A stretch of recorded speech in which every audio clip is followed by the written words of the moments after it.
Hola. Hola, hola, hola, everyone. How are you? Welcome. Buenas noches. Welcome to another episode of Beyond the Screen. Let's get real, for real. For real. Today we are excited because we have a special guest, Luisa Leon, who's going to be joining us all the way from Arizona. So I'm super excited. Luisa is just amazing.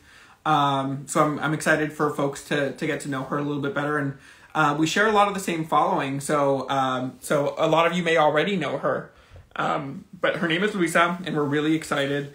She's going to be sharing her journey, and today's is a little bit different because Luisa is. So Luisa's going to be joining us. She's going to be our artist of the day. Hola! Look at you looking all chula. I did it just for you because this never happens. Just so you know. Well, you look amazing. Thank you. I'm feeling a little underdressed. I'm wearing a t-shirt. It's a Bob Ross t-shirt underneath. So I'm going to tell you. Oh my gosh. Here's where it starts. I'm going to tell you how this happened. Okay. I was trying to figure out how to curl my hair with a tutorial because, just whatever. And that's why it's done.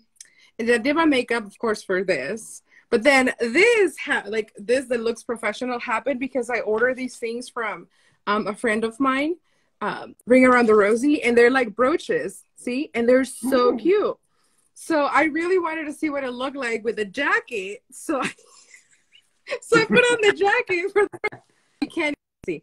This is gonna be great, guys. This is already. it's amazing. You look fantastic. Pink is definitely your color. Thanks. So I was sharing with our audience who may not be familiar with your work. We're really excited about welcoming you today because your story, Luisa, is a little bit different than a lot of the artists that we've had. Only because not only are you an artist and practicing your own art practice and showing in galleries, and your work is amazing as an individual artist, but there's also a community component to your art because you have a passion for making art accessible to community and teaching art classes, and that's a whole nother side of your work. So it's not just your artwork, but it's also your business and your brand. So we're really excited to kind of get to know you a little bit better today, and for folks watching to I guess be inspired like we've been inspired to just see how amazing you are. Like, you make your art happen. You're like, stop it, I'll keep it coming. No, because you're able to balance both. And I mean, because our journeys are similar in that sense, that where we have our own personal art practices and we also have a business.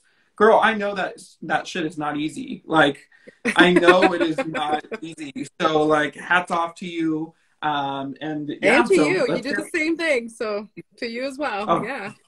Thank you. Yes, let's go ahead and get started. You know what? My first question to you is about the label artist. Do you use that label for yourself? And when did you start feeling comfortable using it? So I think that when I was younger, I've always been into drawing, painting, sketching, anything to do with colors, really. But I never really called myself an artist. I have like an album on Facebook that I never took it down because I thought that it was meaningful to have it there. Created, es famosa pero humilde. I had an album on Facebook from when I was in high school, and I put it there, and I actually named it. I titled the album "My Art" with a question mark. I think it's because I was still kind of questioning that what I was doing was even like close to it, and part of it has to do with the fact that I didn't have an education and I didn't have any art classes. I think I took one art class as an elective one time in high school, but it was something where they were learning actual like techniques, how to do things, and like different, like just manual stuff like crafts. And all I wanted to do was like paint or draw. So the teacher would actually just let me be in the corner and then just let me do whatever I wanted and not really like teach in a way, which is fine. but I never had it. So I never felt like that was a title that belonged to me. And I think that's what motivates me to make sure that people know, especially young people, to know that that is not a term that anybody gives you. That's a term that you take. You know, it's everybody's born an artist. And until we start growing up and like second guessing ourselves and just thinking like, oh, I'm not good enough. And then all the fears and all these things. But in reality, art is art. And I actually think that it's more impactful with art that comes from here than the art with like all the techniques, all this. Yes, they're important, but that's not what makes it unique. That's not what makes it, you know, authentic. So it wasn't until probably in like my early 20s, I mean, last year, no, I'm kidding, in my early 20s, that I actually took it and said, you know what, I am an artist. And that's why in all my classes, I always make sure that I tell people, you're an artist, you know, this is your art, this is you, this is you. Because people need to know that no one needs to give you that term. You have to just take it. Just take it. Yeah. Yes. No, for sure. Agreed. And yeah, no, agreed. And someone's commenting, you know, that los que no estudian profesionalmente son los mejores artistas. And I think that I think that there's power in both, right? There's power in being technically trained and classically trained, but there's also power in being self-taught. And, you know, because that passion and that drive, like, girl, that shit can't be taught, you know, like that's something you're just passionate about. And I think that that's something that's really resonates, I think, a lot with like self-taught artists, because there's no one that's really pushing them. They're pushing themselves, right? We're pushing ourselves. And I think that that's powerful. You mentioned that you wanted to, that like, or I guess my question is, were there people outside that like inspired you to be an artist, or like, did you have tias, a brother? Like, where did the art come from? I didn't really have anyone like super close to me, like all the time, but growing up, I was little, I remember my uncle, my mom's brother, used to draw. There was like Jesucristos and like portraits and Virgenes all around the house that he had sketched in black and white. And my grandma had framed a couple of them. I never actually seen him draw or do it. I knew that, and I never actually did like that art moment with anybody in the family, really. But I know that if it's, you know, my family, it comes from, because that's the only person I know that does things like that. And I think he still draws. I mean, not long ago he did a portrait of my mom that was beautiful with pencil, and I make a number 2 pencil and just a, you know, piece of scrap paper, and so that's when you like it comes from here, you know. But I never actually shared anything with him, really. No. Okay, no, that's awesome. Was your family supportive of your artistry from a young age, or were they like, oh, that's nice, Mika, but you need to be a doctor? Well, I don't think they ever had the expectation of me being a doctor, but no, ma'am. No, but to be honest, I feel like now everyone around me is extremely supportive, which is fantastic. But at first, when I first had this idea of just like being a full-time artist, just, you know, I'm going to give it a try, I think it is a little nerve-wracking for our parents. So my parents at first, I think, were a little hesitant on that. Like, they could not understand how I saw myself making an income and supporting my daughter off of it. So as a single mom, it was something where it was like tricky, because I had not quit my job yet, but, you know, I will stay up and like paint at night. I will sacrifice my sleep schedule so I could get some paintings done, then wake up in the morning, you know, drop her off, like my daughter, all the things, and then go full-time work, come home, all that, and then repeat it again. So I did that for quite some time. And when she would come visit, all she will see will be just like paintings, and we'll say like, instead of doing that, like, you should be spending some time with, you know, like that, or like figuring something else out. And it's like, but I'm doing that like instead of sleeping. Like, that's what I'm choosing to do. You know, it's a sad sacrifice. And I know that it came from a place of, you know, we always want to see our kids do the best and be successful. I know it came from there. And it is also not very common to be a full-time artist, you know, especially like me, I'm Mexican, a woman, single mom. Like, it's just not a thing. It's not a thing. So I can understand where the concerns came from. But I think for the past almost 3 years, I think now it's like, oh, okay, I guess I guess it is a thing, you know? And that is also where I take it to try and inspire others to know that if they want to, it's totally possible. It's not easy, but it's possible. Right. Yeah, Definitely. it's possible. And I think también, one of the things that's come up a lot in previous episodes también is that, like, you know, within the arts society, whether it's through the media or romanticized Hollywood, like, there's only two artists, right?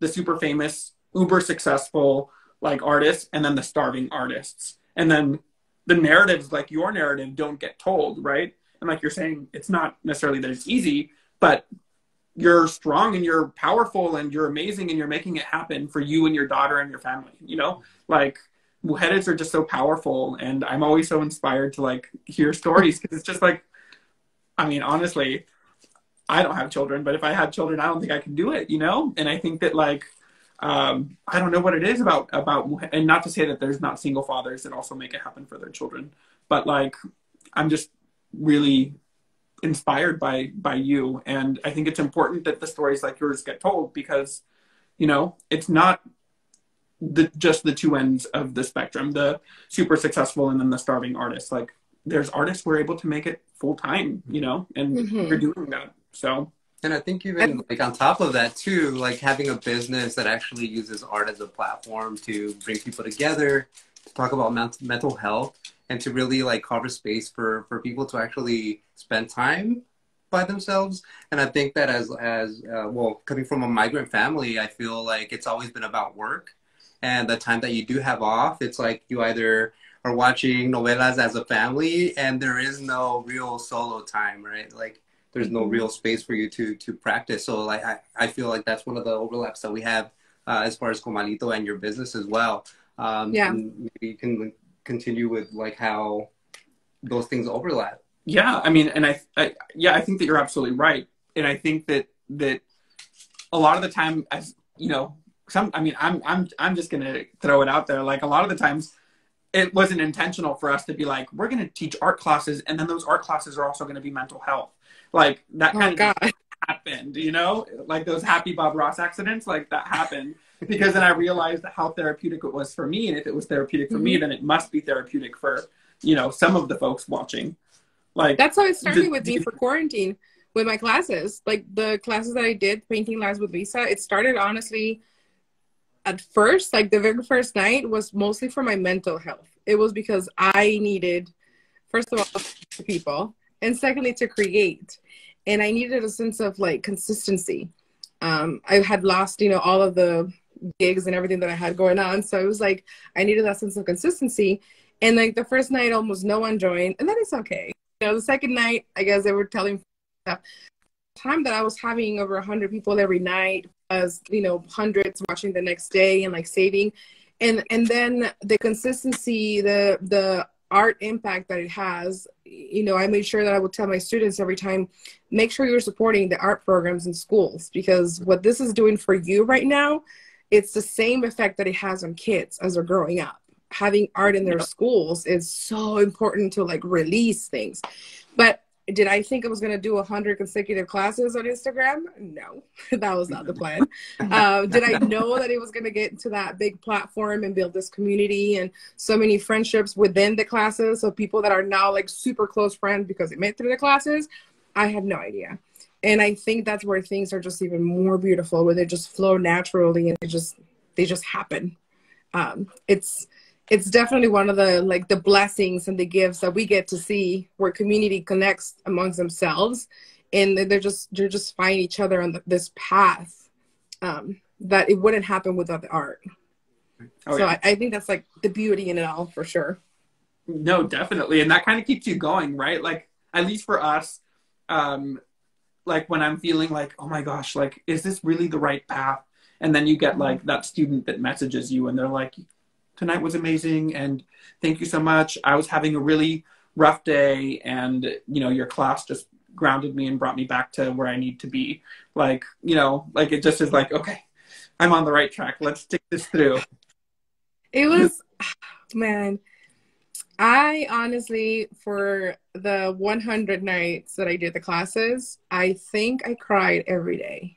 And it wasn't necessarily always about like heartbreak or, like pain. There was some days that were harder than others, but it was just an overwhelmed like love and support, and people sending messages about what was going on with their lives and what was going on, in their families, and just all of it. Having the privilege to connect with so many people from all over the place who feel comfortable enough to trust in you with, their messages. Like, oh my God, like I just think about it and I just, it makes me want to choke up. Like it was definitely a chapter that I will never forget, for sure. Yeah. That's so beautiful. It's beautiful. Yeah. To rewind a little bit, Luisa, like, what was it? I know that you had a regular job, a 9 to 5, like, whether we love those 9 to 5s or whether we hate them, because I've had 9 to 5s that I love, and I've also had 9 to 5s that I'm like, oh my gosh, this is the hell, get me out of here. But regardless, yeah. Your 9 to 5 at the very least brings some sort of financial stability. What was it like to like, what was the moment when you realized, okay, I'm going to give my 2 weeks notice and this is what I'm going to do? Was it like 2 years planning? Was it like something that happened overnight? Can you talk to us a little bit about like what that process was like for you? So I was always involved in jobs where I had to I'm a very ambitious person. So I would go and try to get all the way to the top, which was almost like a gift and a curse, because then I would be submerged in work, and like you're saying 9 to 5, but my jobs will usually end up being 8 to 7, 8 to 8, all of them. And my daughter was growing up and she was starting kindergarten. And I remember that I was stuck at work once and I missed this pizza gathering thing that they had with the classmates that I had told her I would go to, and I couldn't make it because I was at work. And this is one of those times where the guilt mom just took over me, and I said, how is this my life? Like, how is it that I am allowing to do this? How is it that I am not there? So I think that's the last thing that just kind of, did the little drop. Mm-hmm. And then I knew that I wouldn't survive with just my paintings, because art is a perk. It's a perk. It's a luxury for a lot of people. It's something that you don't get to just have. So I had to really think it through and say, okay, in all the books and all the research and all the learning that I've done, they always say that you have to provide a service or provide solutions to people's problems so that they support your business. And so then I started figuring it out, okay, so how do I use this? I've always liked talking. I did a lot of trainings at work. So it was something where just kind of happened, it just kind of flowed, that I started figuring out how to start doing. I started doing face painting at class, at advance or parties, just so they would book me for an hour or two. I used to charge $25, $30 an hour just to get started, Yeah. And I used to do that. And then I started doing, all of a sudden it's why don't I give one of those paint and sip classes? Why don't I do that? So I just booked the first one with my sister and a few friends, and I said, let's give it a try. I liked it. I modified it, and I started booking them. It's always been something where when we look into the how is it like to plan it, I think a lot of the things are better planned or very established once you're doing them, because then you find what works and what doesn't. Right. But I put a 2 months notice, but I had already kind of been planning this whole thing for 6 months or so at least, okay. Saving up and figuring out the thing. And I did a little savings and a 2 month notice so that I could find a replacement and train him so they could keep my, my peoples and everything. And it was a breeze. No, I'm kidding. It was scary. It was so scary because, you just never know. But I'm a firm believer into manifesting into the universe. And when you seek opportunities and you knock on doors, things happen. Eventually they'll happen, even if it's not immediate. So I started just knocking on all the doors. And I think when people ask me, what is the biggest challenge to being a self-employed person, a full-time artist, what is the biggest challenge? Honestly, taxes. Is ourselves. What did you say? Taxes. Yeah. I'm just kidding. Okay. No. What was it? I think when it comes to what the biggest challenge is ourselves.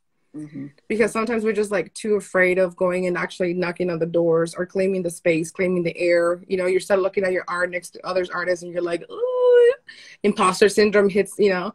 Oh, yeah. So really the biggest, toughest challenge is just believing it so that others do. Honestly, that's like the biggest thing ever. But it hasn't been so easy. Like, I don't want to lie to people, be like, just quit tomorrow and then it'll be fine. No, it's not. No, it is not.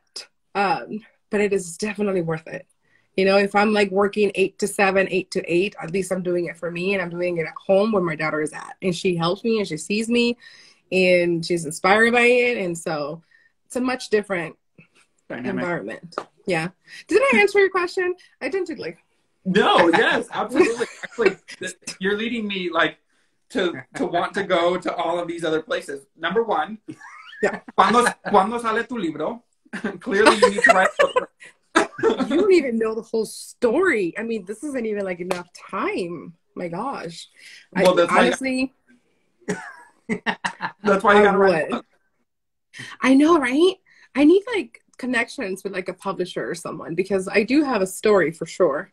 I have many stories, but yeah, my life has definitely been a story. That's why the AZ Lotus, you know, the Lotus, because I've had quite a few muddy times in my life, and you know, I've been able to bloom from that. So yeah, connect with your peoples. I'll write a book. I mean, if I write it, the grammar will be horrible. It'll be missing words. It'll just be like whatever, a lot. Like, that's all the book will say. So it would be relatable. And honestly, girl, I wish I had people. I wish I had people to connect you with, because then I also wouldn't be struggling. Yeah. El circo, there you go. But there's a couple things that you said that I think resonate with me. And, you know, you said art is a luxury and selling art is not easy, right? Which is why you have to find these avenues of like, okay, face painting, tutorials, whatever it is that you can get your hands on to make it work, right? And I think that was true for our journey too. But one of the things that we found was that there needed to be a lot of re-education of community, you know? And for example, what I mean by that is like where I would be like, okay, so this piece is, I'm just gonna throw a number out there, $500. And then someone's like, oh, cuesta muy caro, right? But there needed to be a lot of education in terms of community, because it would be like, okay, well, you have the iPhone 12 and that was like $1,500, right? And you're gonna replace that in 2 years for the iPhone 13 or whatever is gonna come out, right? And this piece of art you're buying because you love it. And if you're really going to take it and say that it's going to be in your family for 50 years even, or 30 years, or even 10 years, that's really like $100 a year, right? Or like $10 a year, depending on the investment that they're committing to, right? So it's like, it's for us, there's had to be a lot of like re-education in terms of like, no, like this took me 30 hours, 20 hours, 10 hours, whatever it took, right? Plus the 10 or 20 years of practice that got me to this skill level. And this is what my work is worth, right? And there's been needing to be a lot of re-education, because people think that it's just, oh, you're an artist, you love doing this, so it should be $20. And it's like, yeah, I'll give you something for $20, but it's going to be a quick sketch, you know? So like, do you find that there's, along with your business, that there's had to be like a lot of education that happens for your communities? Honestly, I have certain mentors like that I've looked up to, like for example, like Kathy, you know, like Crafty Chica, she's been my mentor since like day one. And I've never actually had to have a conversation with someone about the paintings or my classes or my art or my products. And the only reason why is because I don't open that door, if that makes sense.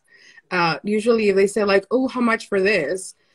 We tend to have, especially as like, you know, small owners, you know, Latinos, you know, Latinx, just local artists in a way, we tend to say like, oh, this is $20 because of this and this and that. And then this, and then we tend to explain all of these reasons of why in that like, 30 seconds, which yeah, is educational for the community, but at the same time, it opens that to being like, people immediately start thinking like, well, material and then this, and you know what I mean? Like, it's just like human nature that we have.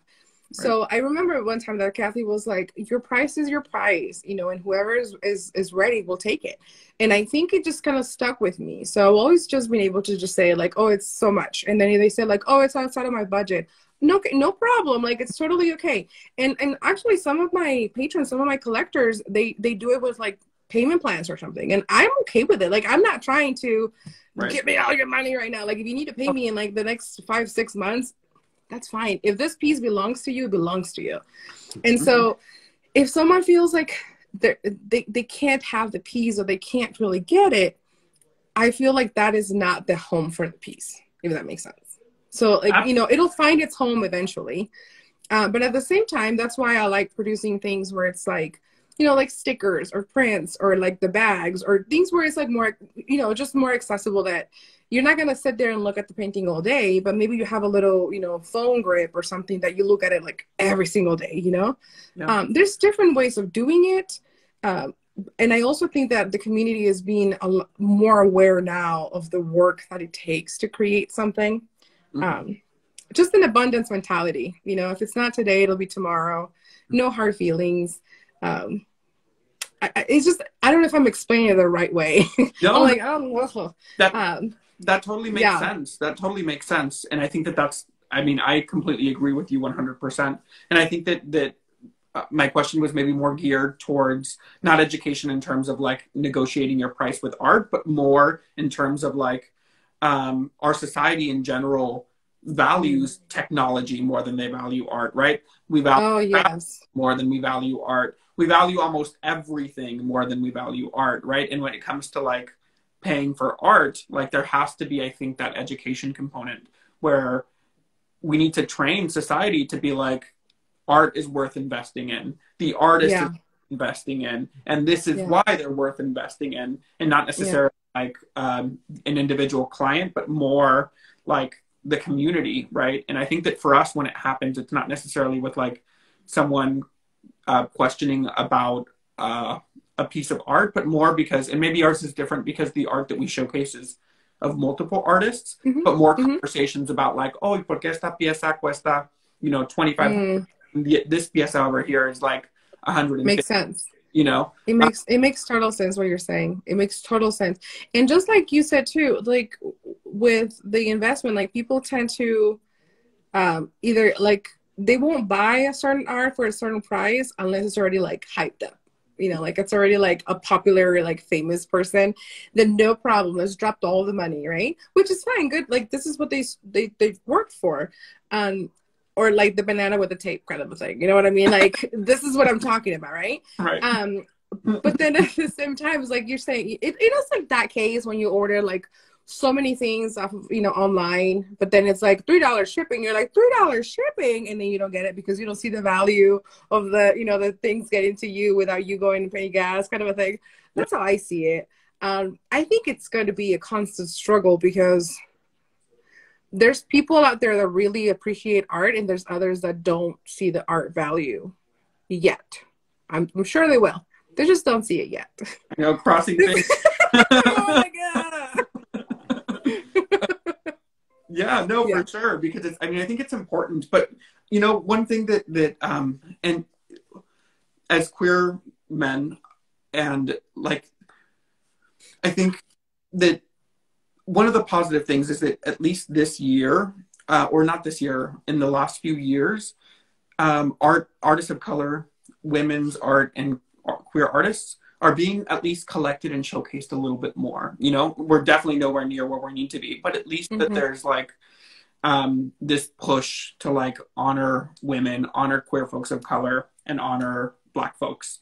You know, and I think that that's really, really awesome. And have you noticed that in terms of like the support that you're getting as a woman of color who's like doing it? Have you noticed a change in the last few years? Like what have been, I guess my question more specifically is, what are some of the struggles and what are some of the triumphs when it comes to running an art business and being an artist as a strong mujer of color, you know? I think with it depends on where we are. So the first year that I quit my job and I was just like doing art, I booked all the shows, and I'm not kidding. all the shows. Not because I booked them, because they were like, oh, you are so, you know, you're so great that here you go, you're welcome to. No, I mean it as in like I would pay the fee to be in the show, like because I was just starting, you know. Right. Yeah, so yeah. I wanted to get out there and I wanted to see and I wanted to do it. And then I started noticing the representation for women of color, indigenous, black, you know, Hispanic. It wasn't up there. And especially for those shows that would charge you like hundreds of dollars to have a small space to showcase. And then they will select the winner, but usually it was something considered like fine arts, you know, of like a certain nationality or something. Like I started noticing that maybe those are not necessarily the circles I want to be around, you know? And I started feeling that our communities are usually the ones that are the most involved. They're the most supportive. And those are the shows and those are the events that I started doing it, when it was with like people that I would connect with the same mentality. And I started seeing a lot of diversity and I started seeing a lot of support. And honestly, those are my favorite shows. You know what I mean? Because they come from the heart, and the art is so relatable, because one is everywhere you walk around and you see, it looks like your tia, your prima, and your cousin, and a friend of a friend. And, you know, that reminds you of like your childhood, and you know what I mean? Like, it's just, so I haven't done shows after the first show where I, like first year where I paid a lot of money to be on shows.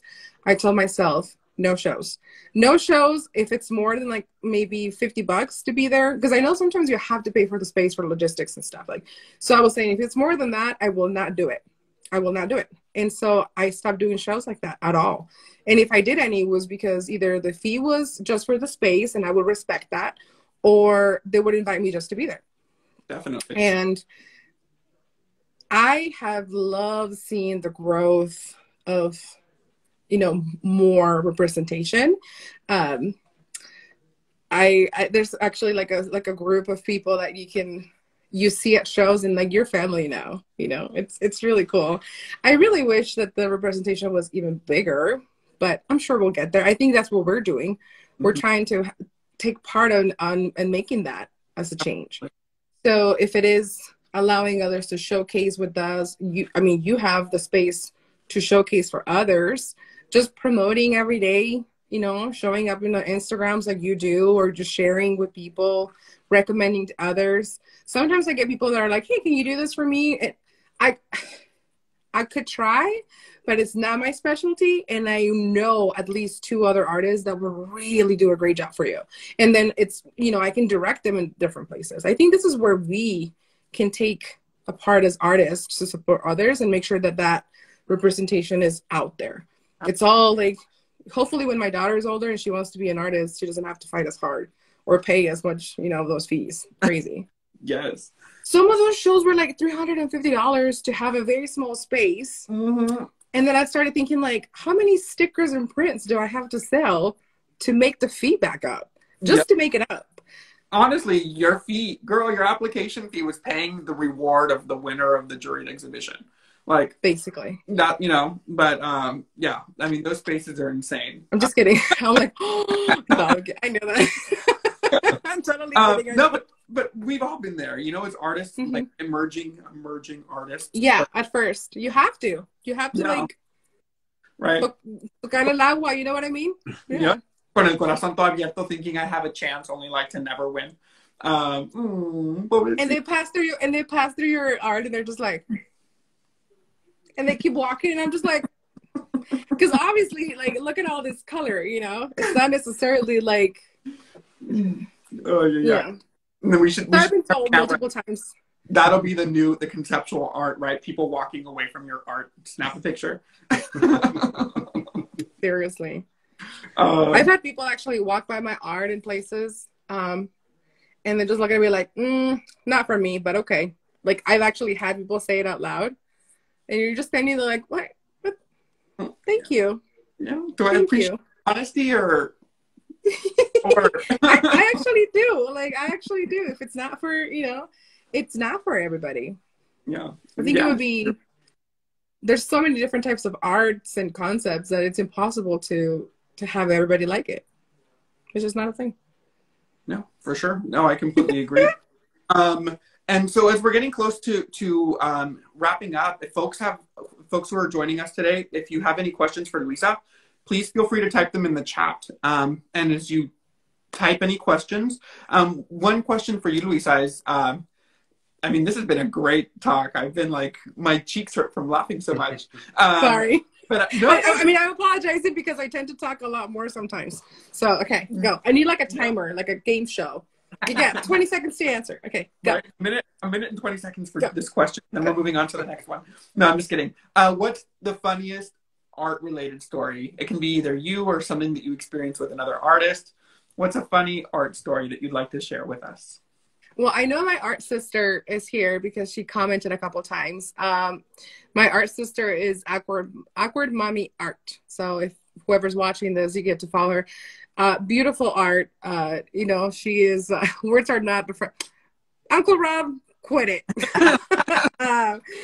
She is an amazing artist, and she has 3 beautiful kids, and her art is very mom related, very women, very nature, birdies. Oh, there she is, you know, right there. And so we have a lot of funny stories, to be honest, like, because we've done a lot of shows together. People actually tend to think if I'm at our show, she's probably there too, or she's there, I'm there, like, we're like that, you know? Which I miss you, by the way. But I think one of the things that actually stands out for me as funny is my first mural. When they asked me if I could do my first mural. And the reason why it's funny is because, like I said earlier, you have to knock on doors, and when the opportunity presents itself, you kind of just have to be like, yep, yep, I got this, right? Because they show me like, hey, I have this wall, and I would like, you know, a mural or a piece or whatever. Can you do it? And I mean, this is, again, like my first, like, you know, and I just looked at it and said, oh, yeah, I can do it. Now, I wasn't lying. Like, I knew I could. Right? And it's like, okay, but you're probably gonna need a lift. Blah, blah, blah. You know how to work a lift? Yep. Yep. 1,000%. And then it's like, and you know what to do? Yep. I got it. So after that whole meeting, obviously I felt like so, you know, in the clouds of being like, oh my God, you know, I've been manifesting this opportunity for such a long time, and I've been doing some research and like preparing myself. But one, like the moments there, you're just like, So I was all like, you know, super happy and just like the whole time. And then as soon as I get in my car and I turn on my car and I put my hands on the steering wheel, I just go like, crap. Like, what did I just do? And so then I start going into like this thing like, what if I fall from the lift? And like, what, you know, what kind of, I didn't even do, and I had all these questions. So then I am like coming home and like Googling even more than I was before and trying to figure it out. And then not only that, but they had a time limit because they were going to have an event. So they wanted it done within like, you know, so many days. So it was my first time up there with a time limit, like no experience. And if anything, I just kept telling myself, like, I can do this. And obviously, as I was doing it, the imposter syndrome comes on and you're just like, okay, why am I doing this? Like, why do they trust me to do this? Like, why am I, you know what I mean? But then at the end of the whole thing, I was just so happy and so proud. And I can say this, like, I was proud of myself for actually accepting the challenge and saying, like, I can do this. Because then at the end, when I actually did it, even though it was like a roller coaster of emotions the whole time, when I did it, I just looked at it and I said, holy cow, like, you're a muralist. Like, you can do this, you know? But that moment of like in the steering wheel just cracking up, of like my nervous giggle of like, what did I just do? What did I just do? That was, and I have a lot of those moments where it's things that I manifest that I'm not necessarily like 100% studied and like prepared and ready for. But if they ask me, I just say, yep, I got you. What you need, you know? And, and that's how I learned. I learned a lot of things like that. And then you get home and you're like, amiguis, Google. Are you that man? There's honestly no shame in that, because it's almost like when you go to school for a career and when you apply for the career, they ask for experience, but you don't have any, but you did study for it, kind of a thing. So it's like the same thing in the art world. You have to go and knock on doors and they ask if you have experience. Technically, sometimes you can't because you haven't had that. But are you able to? 100%. Like, I don't care what it is. Whatever it is that you're thinking you can do or you should do, you probably can. Just do it. Just sign up for it. Just say, yup, I got it. I should send you my CV under experience that says YouTube. YouTube in my backyard. I don't know, like, you know what I mean? Like anything that people think, as long as you have that will in that way, and you have that sense of belonging and saying, okay, I claim this. This is gonna be mine. This is opportunity that is mine. I'm not gonna let it pass by. As long as that happens, everything else just kind of follows, you know? So yeah, that's, I mean, I don't know if it was funny, but funny for me. No, it's super funny, actually. And it triggered one other thing that I wanted to bring up, because, you know, a lot of the folks who are following today clearly know that you're a famous artista, ya bien famosa, la Luisa. That happened because one time in one class I say, soy famosa, no me toquen. That's what I said, like joking around. I was like, I'm famous, don't touch me, you know? Because my boyfriend was next to me and he did that. I was like, ugh, I'm famous, don't touch me. And so everybody just laughed. And now it's like everywhere I am, they comment like, "Oh, she's famous," or like, "Don't touch her." But it's obviously a joke. I hope that people don't think that I'm honestly like, "I'm famous, don't touch me." Like, it was obviously a joke. It was a joke. See, well, I'm cooking. Well, if it was a joke, girl, you are famous. You just had freaking America Ferrera posing in front of your mural, and like, ahora sí no la toquen, because if it was a joke a few months ago, it's for real now, girl. I have a story on that one. Oh my god, I have all the stories. Okay, I'll tell you a quick story. No, yeah, share it. I did the mural for the coffee shop because they were renovating it and they were going to open it up, right? So then the coffee shop had the mural and everything. Now, this coffee shop, has been around, Fair Trade Cafe, for a long, long time, and it actually has been the space for a lot of political candidates to go there, a lot of you know, activists. Like, it's just been something in downtown Phoenix. So I did the mural, and then my friend who owns the cafe said, "Oh, hey, I think there's going to be a Si Se Puede, like, meeting tonight here. It's a private event. It's the one's invited, it's just a private event." And I was already scheduled to go and see her either way. And I said, "Oh, I'll just stop by and just like see," because I had already signed up for the Si Se Puede squad. Like, I was already admitted to it. I was already a squad member, but I was not invited to the meeting. Mm-hmm. I don't know what I missed that I just wasn't. So anyways, I show up with my bright pink jacket, because, you know, that's just me. This exact one. And I show up and I see them all, like, the cameras and stuff, right by the mural. So I am arriving and I'm seeing my, you know, conscious. I seen my mural back there. I'm like, oh my God, they're going to be right there, like right now, you know? So I started like freaking out a little bit. And as I'm seeing they're sitting down, they haven't started filming, but they're already like sitting down. She said, fast story, shut up. They started sitting down, and that's my sister. They started sitting down, they had the cameras and stuff. So I come in, and they're all sitting in the patio. I come in, and I can go around and go to the front of the cafe. I can do that to not disturb them, or I could go right there and go through the back, right? So me arriving, I'm like, you know what? It's my mural.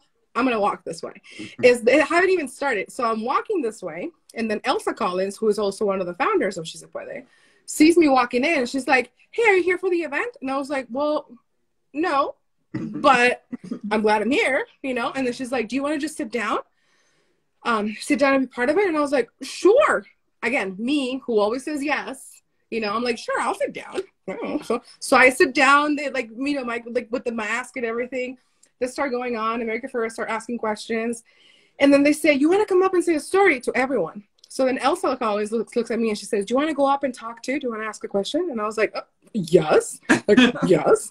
You know, why not? I'm already here. So I get up when it's my turn and I ask my question and stuff. And then at the end, they're like, "Oh, let's take a picture." And then they mentioned the mural. And I was like, "Oh, yeah, that's my mural. Like, it's, you know, such an honor to have it here." So then everybody's like, "Oh, we'll take a picture with her." And they all started, like, it all happened like this. It was not planned. It was not scheduled. I actually walked myself into that situation, and I am glad that it happened because I had manifested for something like that to happen, and it did. And then I was, you know, in the video, and then the picture of them too, of Elsa and America Ferrera, they were selected as the 50 Latinas for last year. And so, like, the bottom left corner of the mural is now an InStyle magazine. Like, you can't see anything about the mural, but it's just like this much, you know? Put it on your... Either way, my mural's an InStyle magazine. Just kidding. Yes, own it. Put it on your CV. You can't even see it. Published in InStyle magazine. Well, this much of it, like right here, just the corner. But that's another story where I just walked myself in there. I was just like, here I am. So yeah, that was kind of surreal for sure. Yeah, it was really cool. That's beautiful. Thank you so much for a beautiful closing story. And to more of those stories, manifest more running into more famous people. Always, right? Manifesting it always. I wanted to say something really quick. Yeah. Because I was fangirling. Really quick, girl? Just kidding. No. Who am I lying? No way. No way. This is why I struggle making TikToks, because it only has like certain seconds and I'm like, no.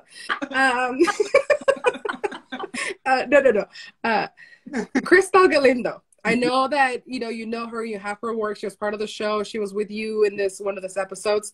When I first started painting a little bit more seriously, like actually to take it as my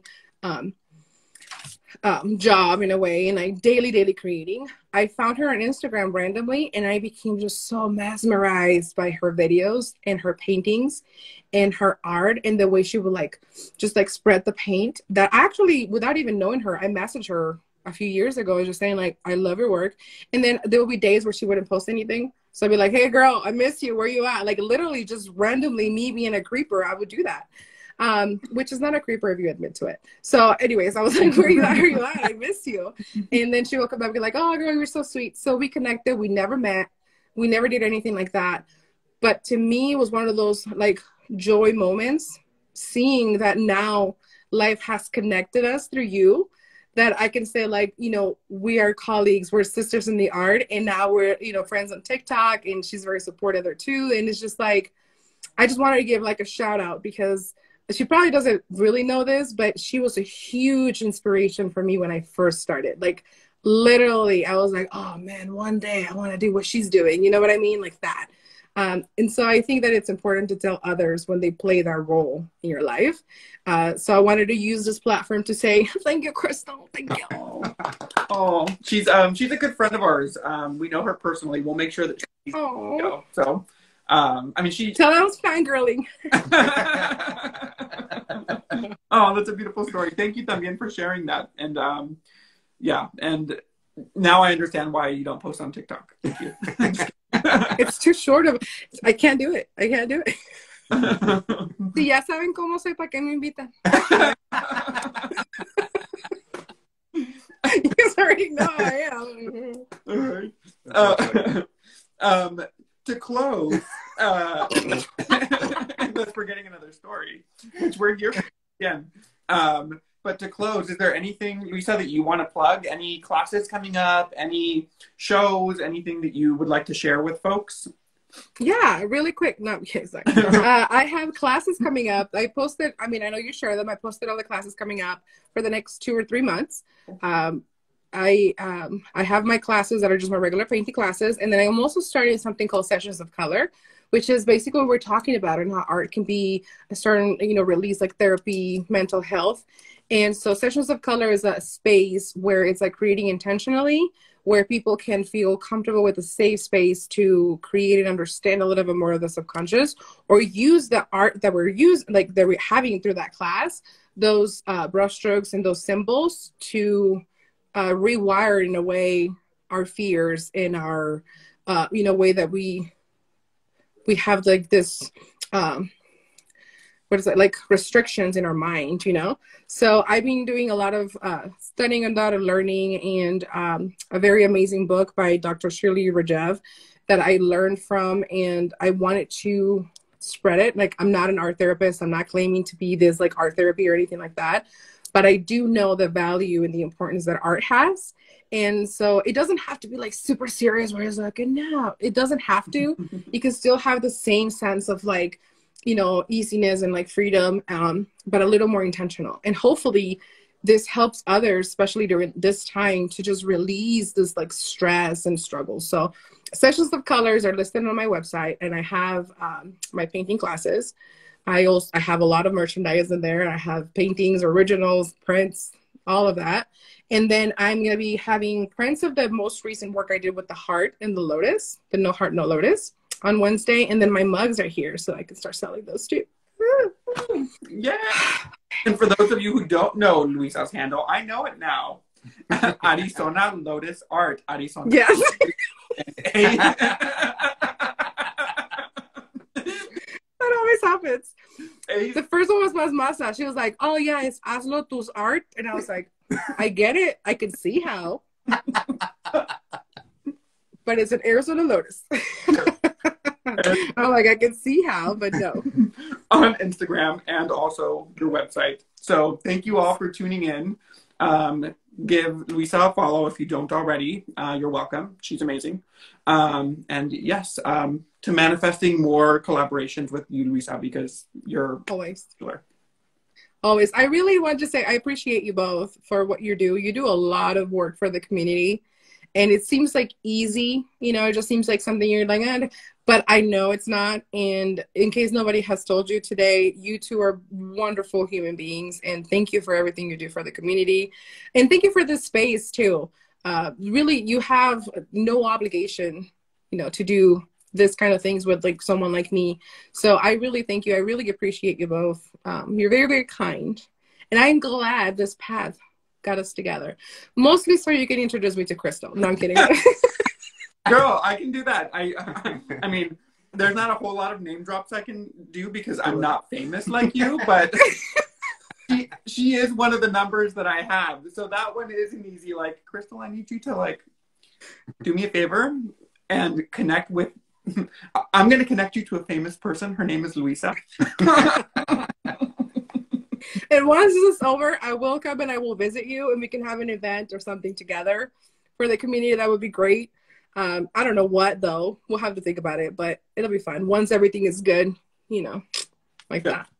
Definitely. And yeah, and we also need to showcase your work. We haven't showcased your work in our gallery, so we're manifesting that también.